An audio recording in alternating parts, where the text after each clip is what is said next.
If for any reason Hezbollah objects to this its disarmament, that means that civil war in Lebanon, right? So if Hezbollah objects to a disarmament scheme by the Lebanese army, then it becomes a sectarian issue quickly.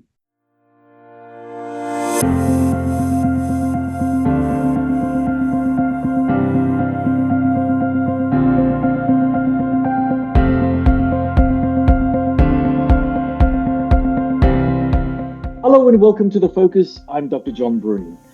Lebanon, once known as the Paris of the Middle East, is again in the headlines. But the story is no longer one of culture and beauty.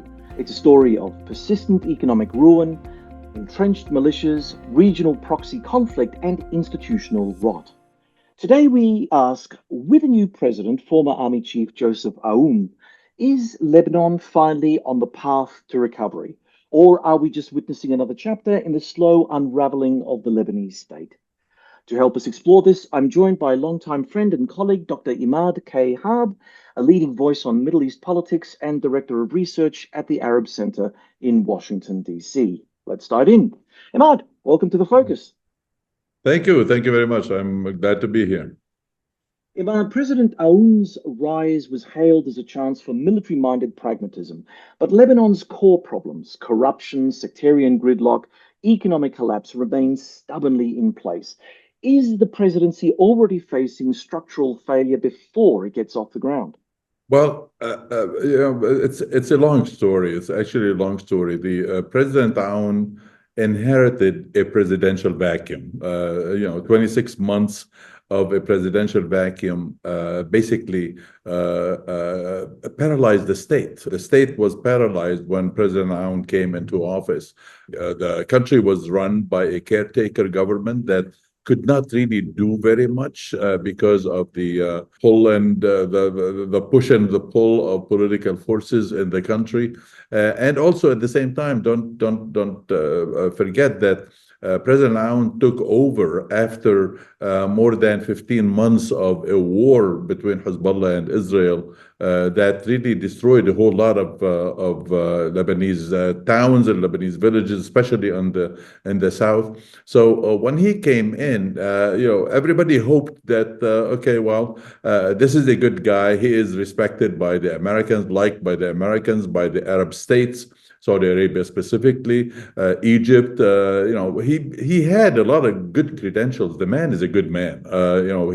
He ran the army in a very professional manner.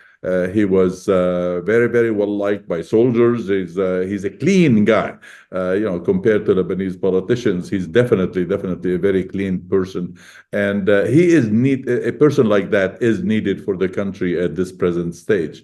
The problem is that Lebanon, over the last 6 years, Lebanon has suffered from almost total collapse. I mean, we're talking about after the 2019 economic crisis, the country can't afford its own business. The government cannot run things. The political forces each one is pulling in their own direction. This person came in with high hopes, with really a good program that he wanted he wanted to basically return the state to its function. In other words, he wanted to make the Lebanese state, to get the Lebanese state standing on its feet. And this is a humongous task. And whether he succeeds or not will depend not only on what he can do. It will depend on what political forces are about to do, or if they agree with his program, and if the country can really pick up. There are early indications that there are some good things happening. The state is coming back, so to speak. Institutions are, especially security institutions, especially the Lebanese army, they're coming back. Hezbollah is receding. It's not dead, obviously, but it is receding, and its political influence is receding because of its military weakening. I don't want to say total defeat, but weakening in the last war with Israel. So the Lebanese state is picking up a little bit, and the government is doing rather well. I mean, there are some really good decisions they are enacting. The government is picking up some good help and good financial helps, that is, from the international community and from the Arab community, the Arab states. So, there is hope in the country, but the hope is depends on how people really deal with issues, and the political situation is still not quite there, but it is on the way. I believe it is on the way to healing. Well, how much of this healing is to do with external factors? I mean, we'll look at Hezbollah specifically a little bit later, but with regard to, you mentioned the Saudis. I mean, they are the dare I say, the kingmakers in the Middle Right. East because they have their deep pockets and they've got their influence. Is this really a case of external factors imposing themselves on Lebanon for Aoun to have a chance at making things happen? Because, I mean, from where I sit, I always fear about backsliding. I always fear that things are not necessarily as stable as we would like to Right. think, and that at Right. some point someone pulls the plug. Now, it could be that NBS gets sick of whoever's in charge or changes midstream, and then Right. there's chaos, and then you end up having, you end up going back to the bad old days. So, how Right. safe is Aoun's power base, and how dependent is he on the harmonization of external actors in support of him? Well, Lebanon, in the Middle East, external actors and factors are also just as important as domestic factors. And in Lebanon specifically, both are extremely, extremely important. This is because, the makeup of Lebanese society, the build, the setup of the political system, all domestic and foreign issues get intermingled, and all of them have different impacts on how the country progresses. But as far as I'm concerned, external elements are important, but they are important because domestic elements are not set up right. In other words, the external influence is because the Lebanese on the inside, the Lebanese society, Lebanese state, Lebanese government are weak to deal with these external influences. At the same time, the external influences can be really very, very deadly. The external influence of Israeli aggression these days is really very, very detrimental to the reestablishment of the Lebanese state and its institutions, and the strengthening of its institutions.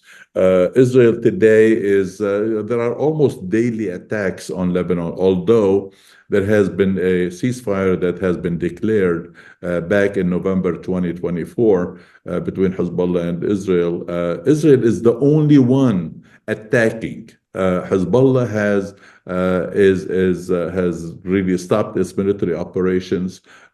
Israel has not fully withdrawn from the areas that it occupied in the south. A whole line of anywhere between 7 and 10 kilometers wide on the border, a whole line of villages is totally destroyed.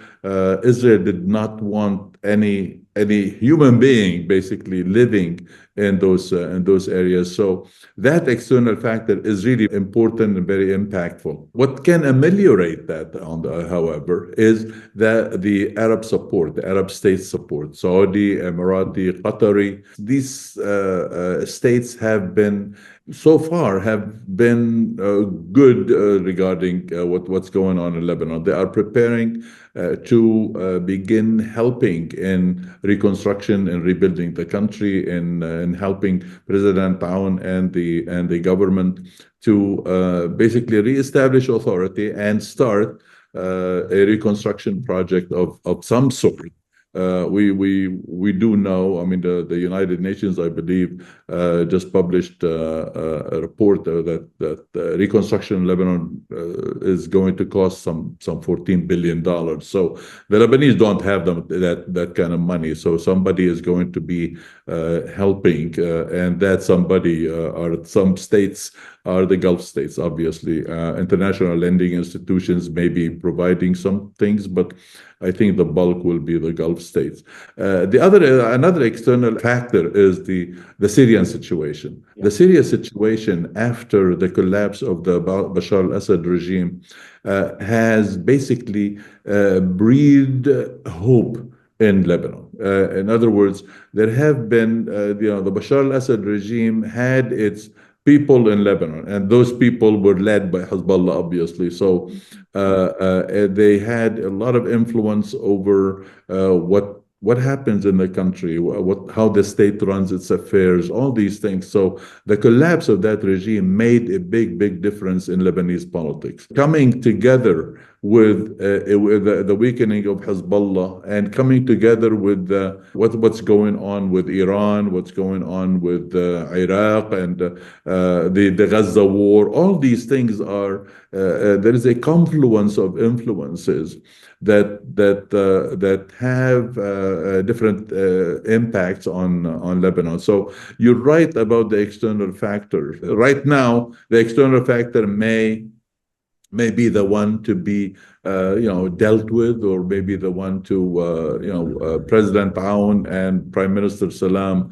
are every day they're in a different country. They're trying to drum up support and to support for the country. So these things are very important, but essentially the country will find its own peace, its own social peace, its own political peace, if the political forces in the country really decide on a revival program, so to speak. The country needs these political forces to decide that they are going to put aside their differences, or they are going to have the national interest ahead of their own political interests. Political forces are very self-interested, but the country's interest is more important. So this is why I'm saying, external factors, yes, they are very powerful, but if the Lebanese themselves don't know how to deal with the external factors,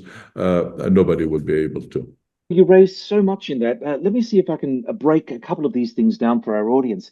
So, with regard to Syria and Lebanon, historically these two countries have been kind of joined at the hip, right?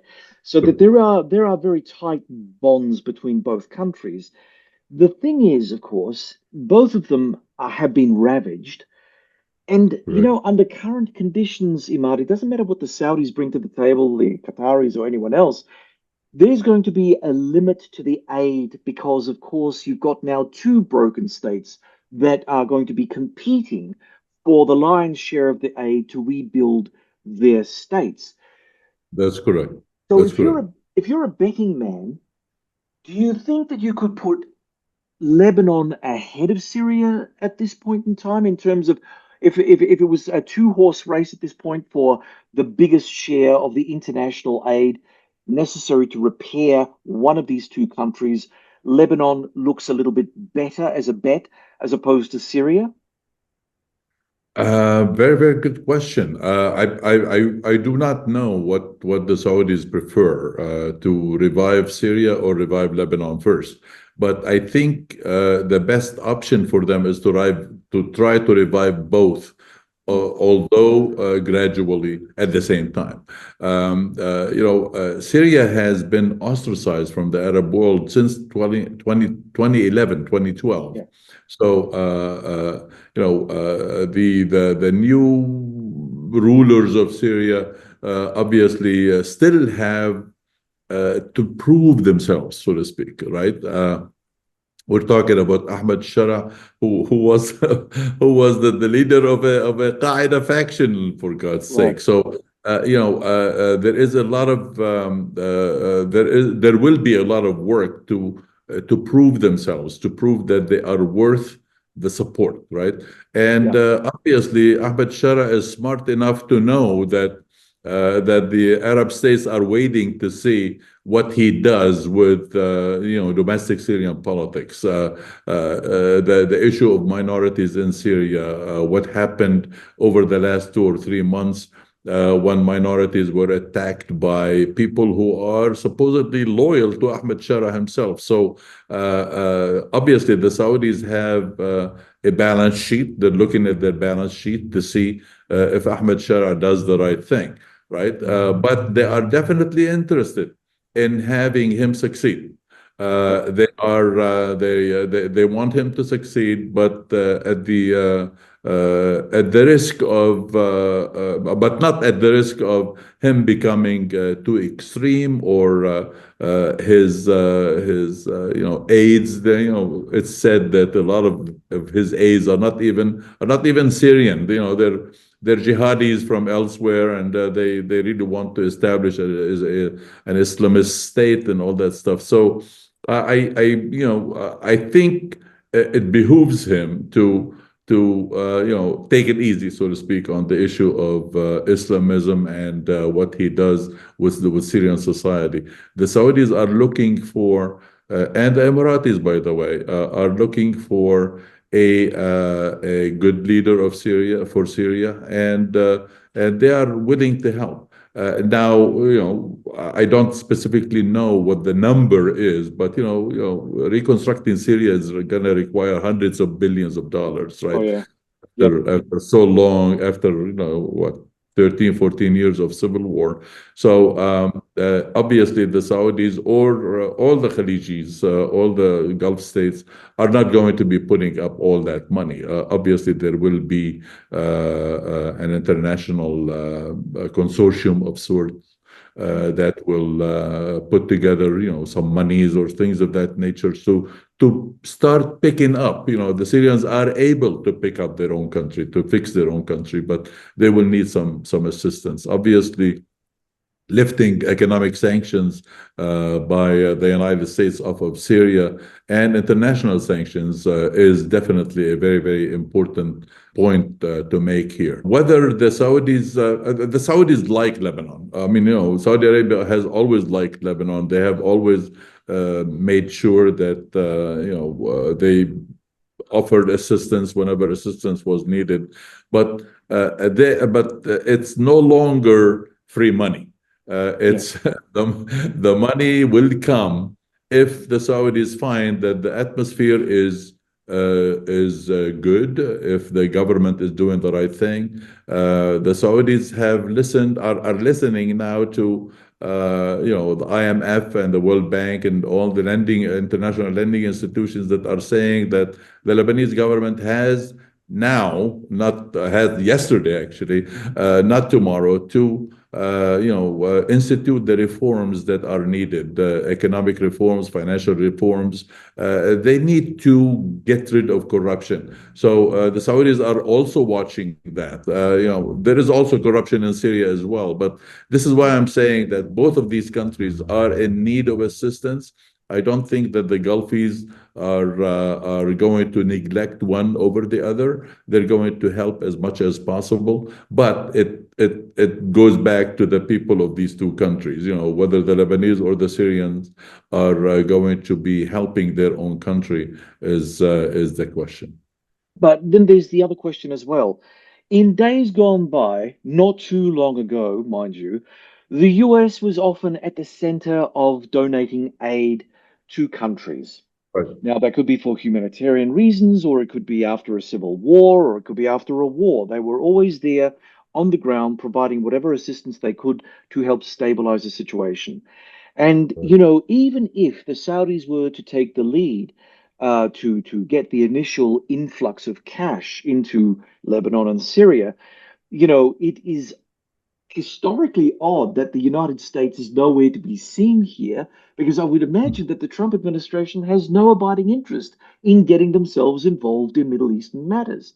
So, how strong do you think the Gulfies are going to be in trying to get their own act together? Because I think that they must also realize, they must be smelling blood in the water, maybe their own blood in the water, that the United States is not as dependable as it once was.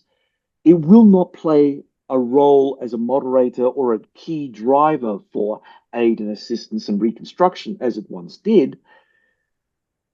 Do countries like, Saudi Arabia, the UAE, Qatar, do they have all what is necessary to pick up the slack from the United States, not just in the region, but internationally? Because they're going to have to go cap in hand to the IMF, they're going to have to go to other agencies to see what's around, because as you rightly point out, they can't be fronting up all of the cash for the national reconstruction of Lebanon and Syria. That's just impossible. Yeah. What are your thoughts on that? There is an aside here. Remember that the Saudis are undergoing a development drive, right? Their development drive, Vision 2030, is going to cost probably $1 trillion, maybe even more. The Qataris are also on a development drive. So are the Emiratis. So the funds are limited anyway. So I just wanted to clear that. But the United States abandonment of a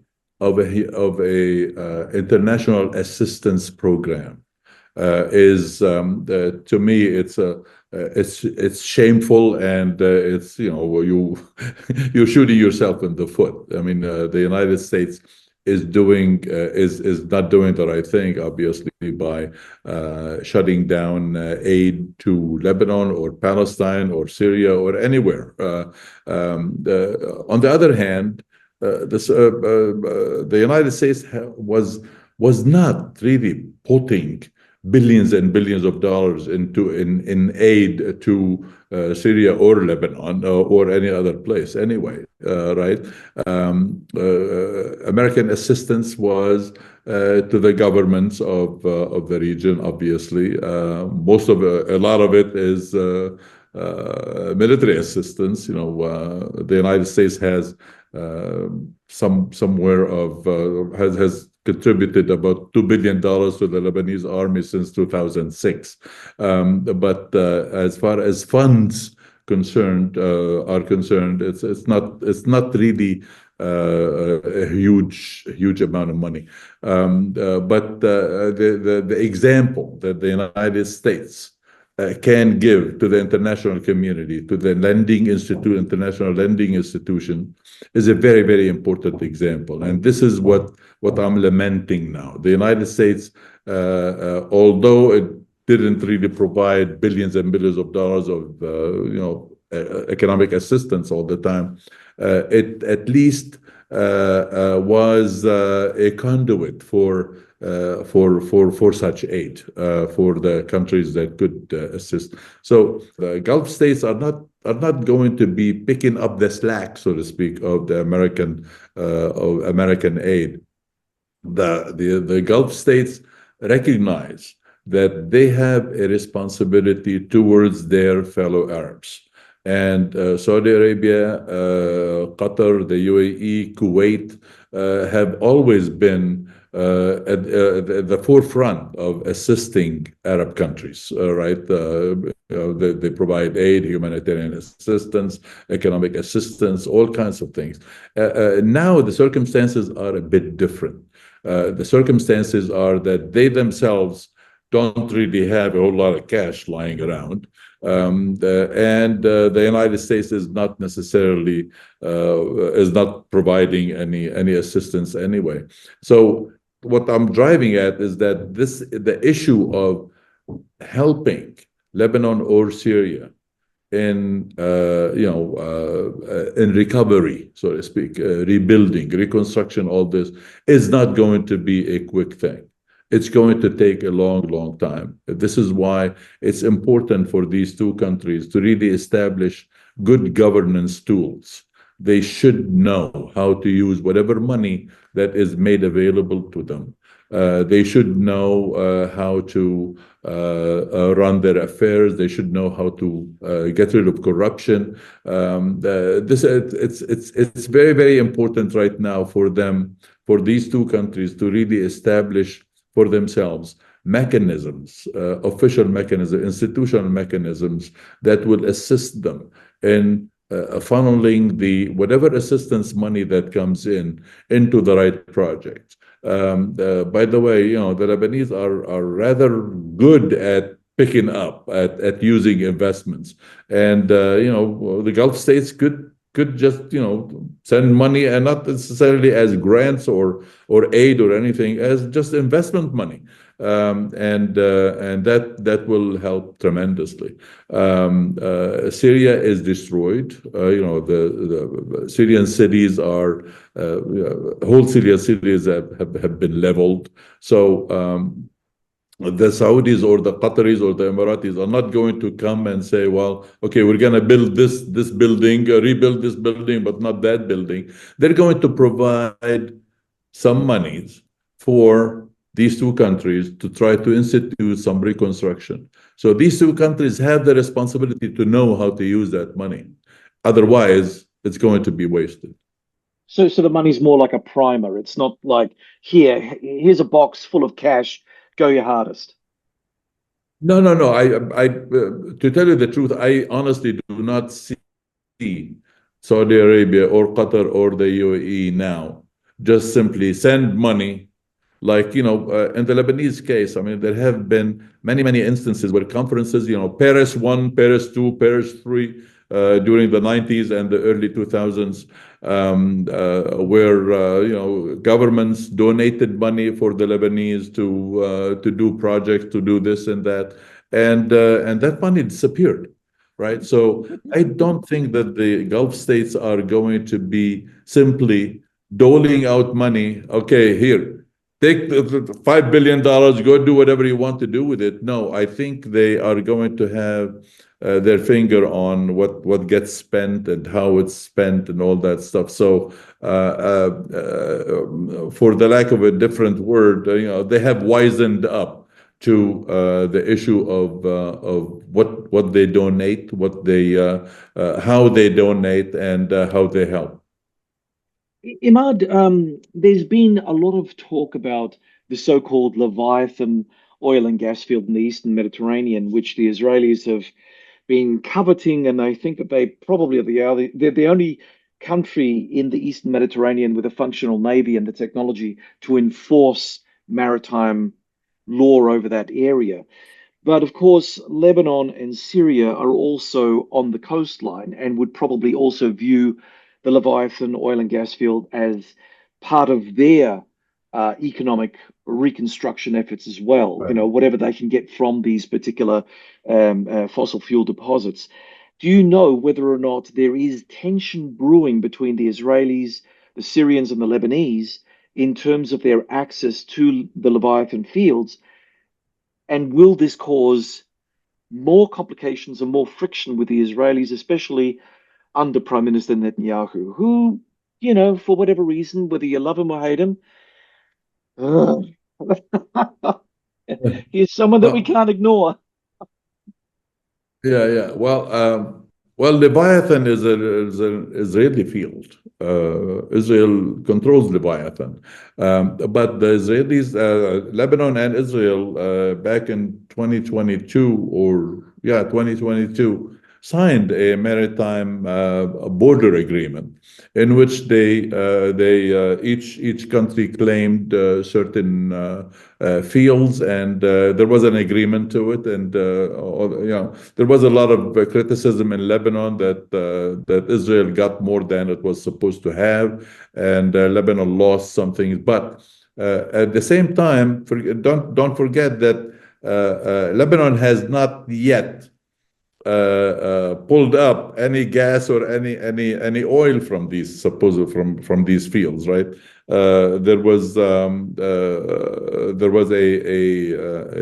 test and experiment on one of them, and it was announced by Total Energies, and it was announced that there was nothing came up, nothing came out. So I don't think that's the end of that story. But Lebanon and Israel have signed that maritime deal, and supposedly the tensions are not there now. The tension is over whether they sign a land border agreement. That's a different story. And the Lebanese are saying we're ready to discuss, but we're not ready to have to recognize Israel or anything like that. But that's another discussion. Regarding Syria, Syria and Lebanon do not have a maritime agreement, a maritime control agreement, so to speak. And just about a month ago, it was announced that the Syrians have finally agreed to discuss with Lebanon demarcating the maritime border between them. So that will make it a little clearer for the Lebanese what in the Mediterranean do they have of fossil fuel deposits, right? But right now the discussion is not focused on the economics of oil in the Mediterranean. But at the same time, Israel is exploiting whatever it can exploit from its own fields. And by the way, it's also exploiting everything that it can exploit from from the waters off the shore of Gaza, because Of course. they control that area, obviously. So yeah, but tensions are there aren't today. There are no tensions on regarding that specific issue. Okay. Now we get onto the guts of things, right? So Yeah, southern Lebanese Shiite militia Hezbollah remains the elephant in the room. Aoun has right, called for its disarmament through dialogue, but in a country right. where the state has no monopoly on force, is dialogue just diplomatic cover for inaction? I mean, surely if one wanted to disarm Hezbollah, that would require the Lebanese army to forcibly move in and disarm the group, right?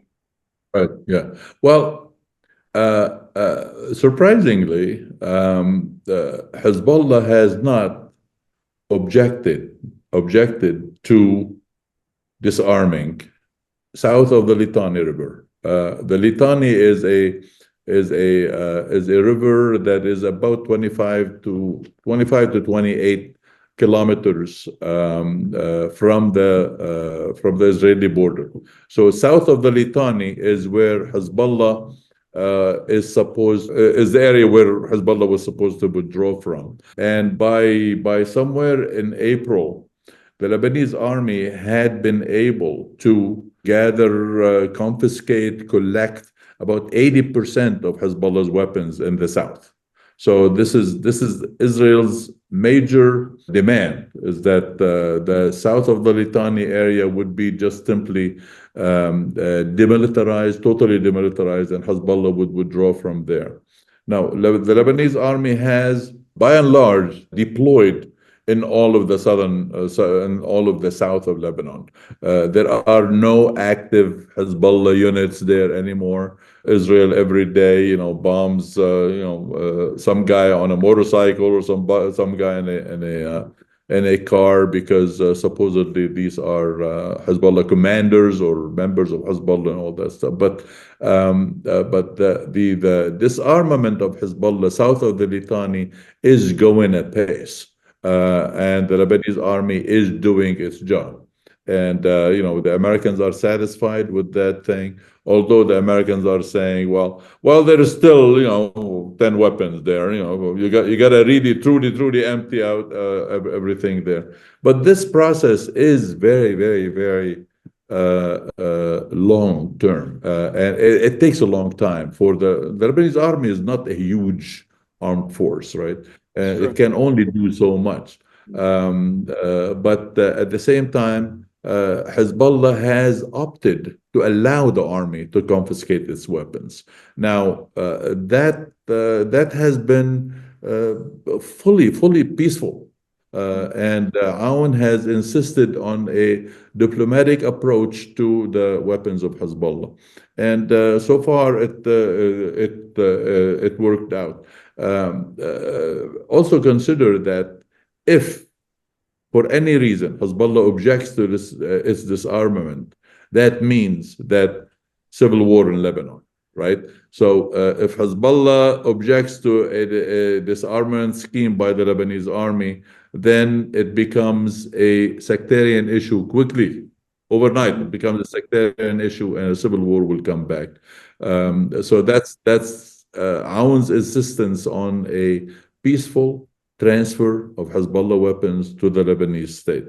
Now, the Lebanese state also today is busy with disarming Palestinian faction, armed Palestinian factions in Lebanon. Mahmoud Abbas came to Lebanon over about 10 days ago, and they signed an agreement. He signed an agreement with Aoun to regulate that the armed Palestinian factions in the Palestinian refugee camps, right? And Abbas's Fatah movement agreed to the accord, right? But the problem now is with Hamas. Hamas is also in the Palestinian refugee camps. Islamic Jihad is in the Palestinian refugee camps. Abbas does not control what Hamas does or Islamic Jihad does, right? So it's a tricky business how to disarm armed Palestinian factions in the refugee camps, while the same disarmament is taking place with Hezbollah. The President Aoun and the Prime Minister Nawaf Salam say that this armament is not only going to be for Hezbollah, that is, it's not only going to be in the south of the country, but it's also going to be north of the Litani. In other words, in other areas in which Hezbollah operates, because they want the state to be the monopoly, has a monopoly on weapons in the country. So the disarmament issue so far is working out. Now, how it develops later on, nobody really knows. But so far, Hezbollah is agreeing to the disarmament, considering that the Americans are doing their own pressures, the Israelis are doing their own attacks every day. But so far, things are working out okay. All right, I'm John Bruni, and you're listening to The Focus, the podcast that goes beyond the headlines to bring you deep insights into global affairs. If you're enjoying today's conversation with Dr. Imad K. Harb on Lebanon's political and military crossroads, don't forget to subscribe to The Focus on YouTube, the Auscast Network, Spotify, iTunes, or wherever you get your shows from. You can also follow us on social media, that is LinkedIn, X, Facebook, Blue Sky, and Instagram for updates on new episodes. And if you'd like to support what we do, please consider leaving a review or sharing the show with a friend. It really helps us to grow our reach and capabilities from little old Adelaide. Imad, you've made mention of a number of things, and again, I have to pick some of this stuff out. One of which really struck me, and that is that with all the things that have gone wrong for Lebanon, but in particular from the military side, you keep mentioning about the Israeli strikes, the relentless pressure of the IDF on Hezbollah and also the weakening of Hezbollah's key supplier, Iran. Right. Has there been an internal and external changing of the balance of power? So if Hezbollah is indeed weaker and its capabilities are no longer as threatening as they once were, and if the Hezbollah leadership are simply war weary, I mean, for our audience, for instance, I mean, I don't know whether many will know, but Hezbollah fighters have been, front and center in the Syrian civil war. So they've been carrying a very large military burden on their shoulders. Surely at some point, even Hezbollah supporters must think, you know what, this war stuff, we've got all the veterans coming home. They've got the 1,000-yard stares. They're not functional in society. They're missing limbs. I mean, this is not good. We've got to put an end to all of this as well at some point, just to rest and recuperate before we think about what to do next. Do you think Right. there's an element of that happening as well within the southern Lebanese body politic? Well, Hezbollah's weakening produced the presidential election. Okay. Yep. Let's look at it this way. The ceasefire with Israel was in November of 2024, right? Aoun was elected on January 8th or January 9th, is it? 2025. So, in the span of a little less than 2 months, the Lebanese elections were put on track and Aoun was elected, right? So that itself is an indication that Hezbollah truly was weakened and it could not delay the elections anymore.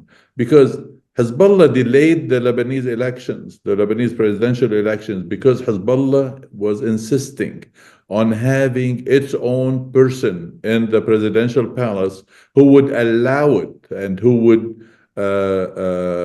agree to it keeping its arms, right? It was always looking for a president who would supposedly protect the resistance. In other words, protect Hezbollah's weapons, the independent military action of Hezbollah. So Aoun came in. He was the commander of the Lebanese army. He wasn't going to just simply allow Hezbollah to be independent of the state. And Hezbollah could not stop that from happening. Aoun came in with an overwhelming majority of the Lebanese parliament, right? They all voted for him because Hezbollah could not pressure anybody anymore not to vote for him. A month later, Nawaf Salam was selected prime minister. Nawaf Salam is known to be anti-Hezbollah and anti-Hezbollah independent military action. So, all these are indications that Hezbollah could not stop what was happening. In other words, Hezbollah was weakened, right? Yep. Now, all the Lebanese there are no armed factions. There were no armed factions except Hezbollah in Lebanon anyway, and its allies in the Lebanese political system. But the Lebanese politics generally changed overnight because of the weakening of Hezbollah. There were no vetoes anymore on certain things. Today, the government does whatever it wants to do without Hezbollah objecting to certain policies. Lebanese government's manifesto, the program of the Lebanese government, since 2008, Hezbollah insisted on three words: people, army, resistance. In other words, the Hezbollah and the army and the people all together are going to be protecting Lebanon.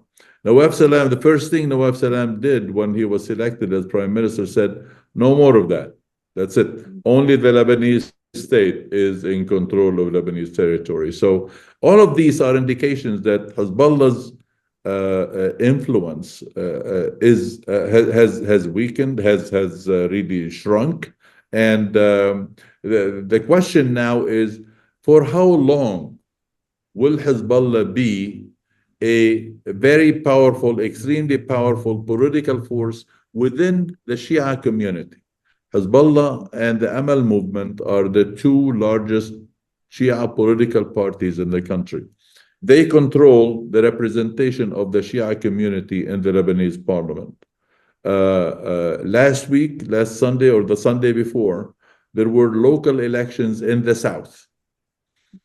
Overwhelming. Hezbollah and Amal won all the local election seats, right? Was it a clean election? No, it was a clean election. The question was, what was the participation rate? What was the turnout? All over Lebanon, the turnout rate was anywhere between 30 and 35%. So even in the south, there was no. And come to think of it, Hezbollah and Amal worked with the local authorities, with the local candidates or something like that, to have no challengers. In other words, local bodies were elected without a challenge. So there was no election in many places. There were elections in just some places, but not many. The issue of Hezbollah among the Shia community is still there. Hezbollah still considers itself, and the Shia still consider Hezbollah to be their true representative.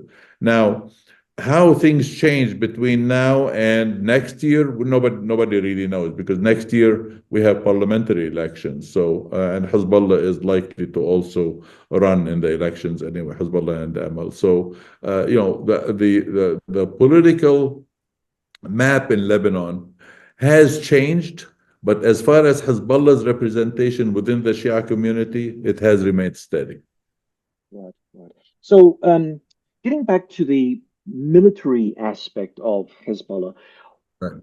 since the IDF onslaught, the changing of the guard in Syria, the weakening of Iran, uh, what I'd like to know is, how are the supply chains working for Hezbollah all the way back to Iran now? Because I would imagine that they are not as good as they once They're were. not. They're not working at Sorry all. to interrupt. They're not Yeah, yeah. working. Good, They are. good, good, good. Yeah, no.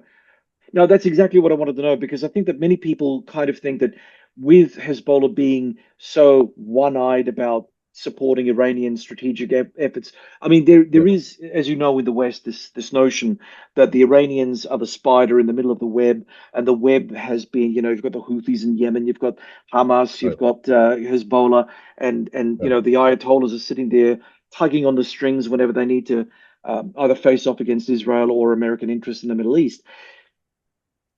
I don't know how true that was as a construct, but it was the construct that we're stuck with. And I think that many people probably think that, well, okay, there may be some changes happening internally in Lebanon. That's fine, but Hezbollah is still a terrorist organization with its links to Iran. And I think probably the hard right in Israel still consider Hezbollah very much like that, because otherwise they would have already wound back their air raids, which they're nowhere near doing.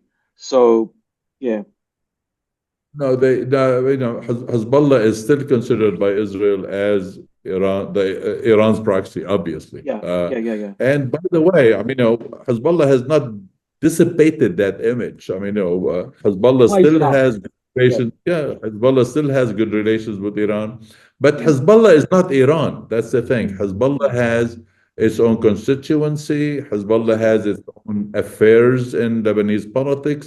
Hezbollah has its own interests in Lebanese society. So Hezbollah is an independent organization, although mm, its weapons and a lot of its money came from Iran, but they're not proxy. They're not a full proxy of Iran. mm, Neither are the Houthis, by the way. yeah. So yeah, so but Hezbollah, to me, Hezbollah's eventual they eventually Hezbollah will only be a political force in Lebanese society. Mm, After what happened to it over the last couple of years, and witnessing what's going on today and how Hezbollah is dealing with issues.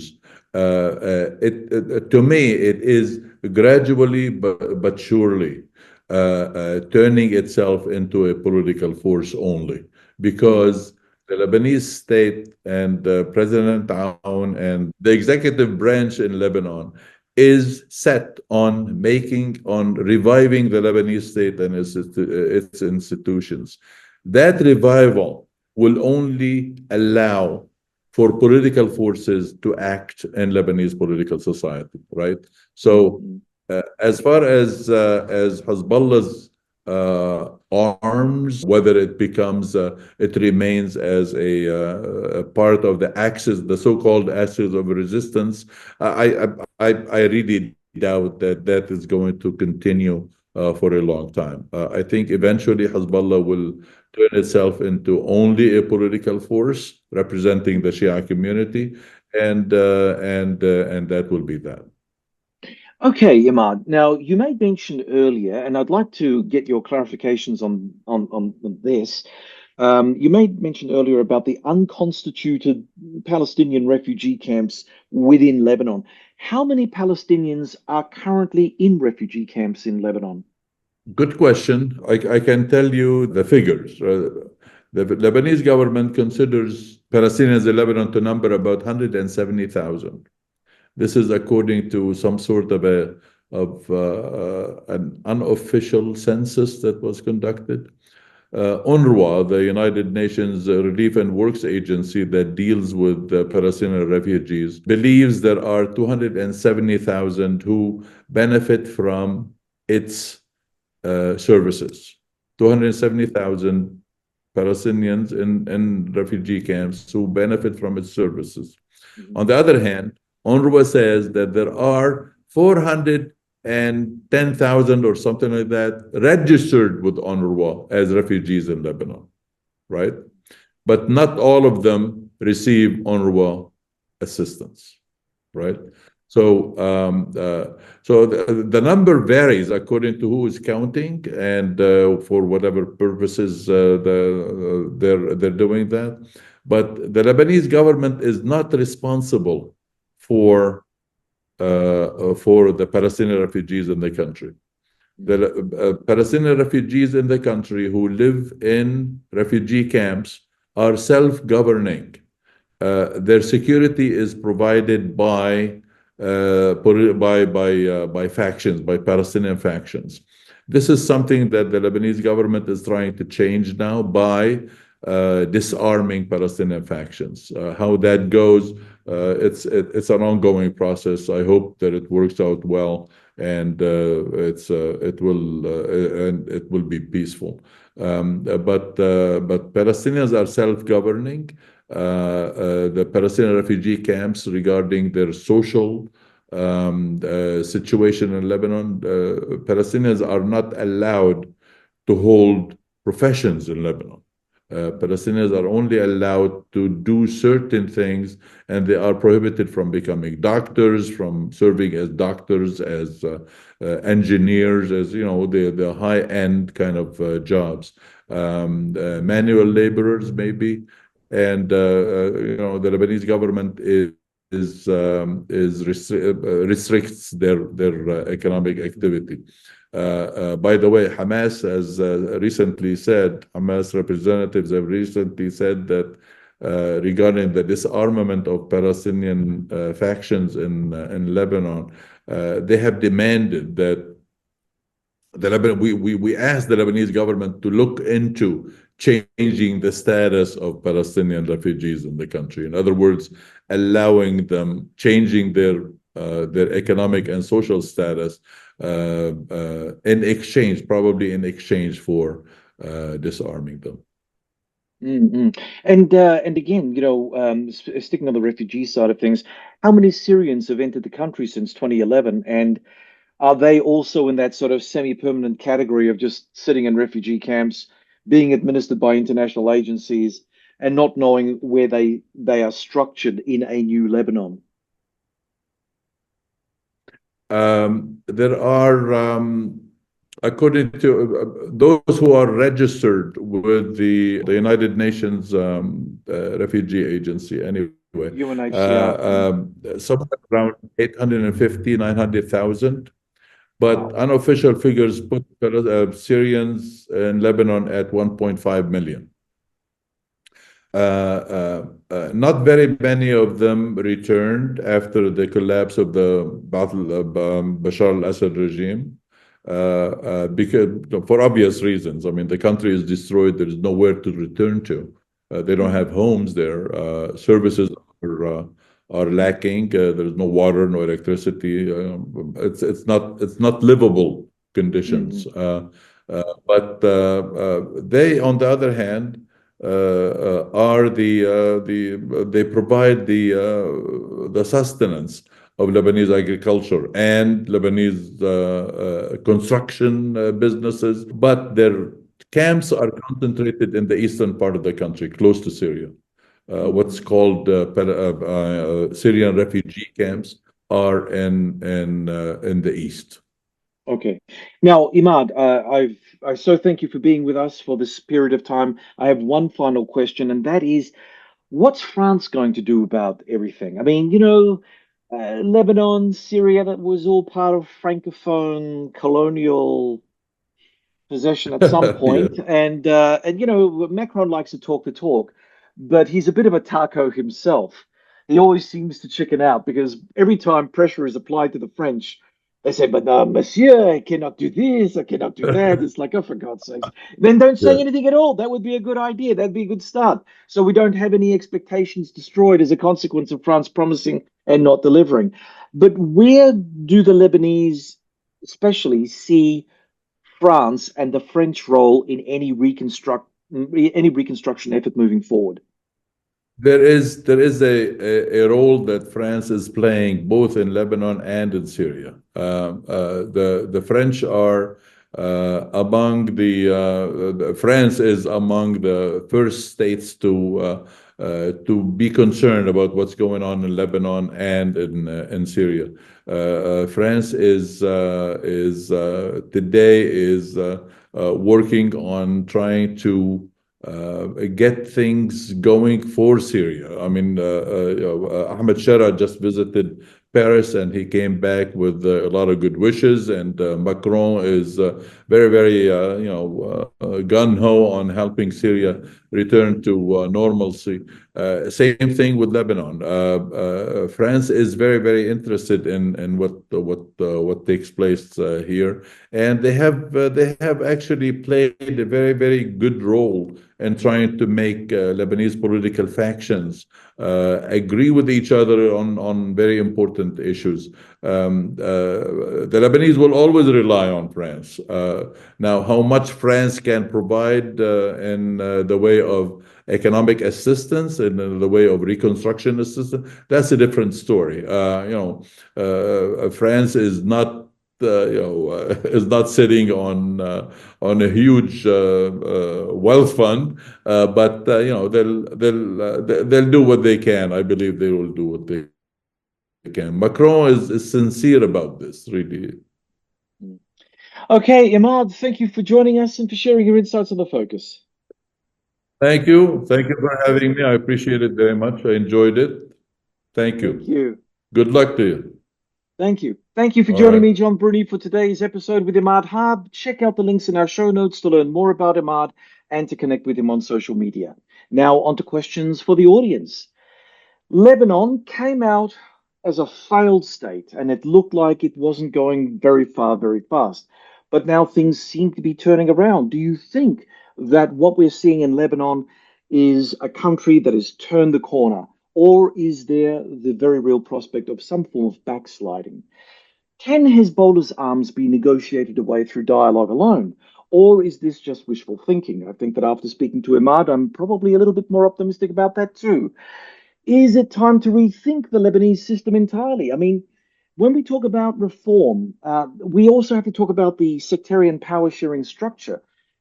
Is that structure something that can carry Lebanon forward into the future, or does it have to be changed?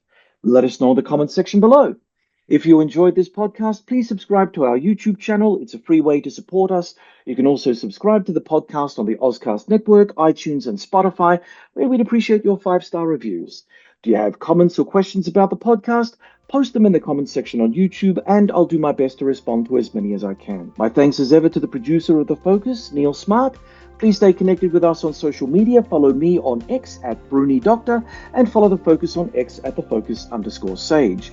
And don't forget Blue Sky on thefocuspodadl.bsky.social. From Adelaide, South Australia, you've been listening to The Focus.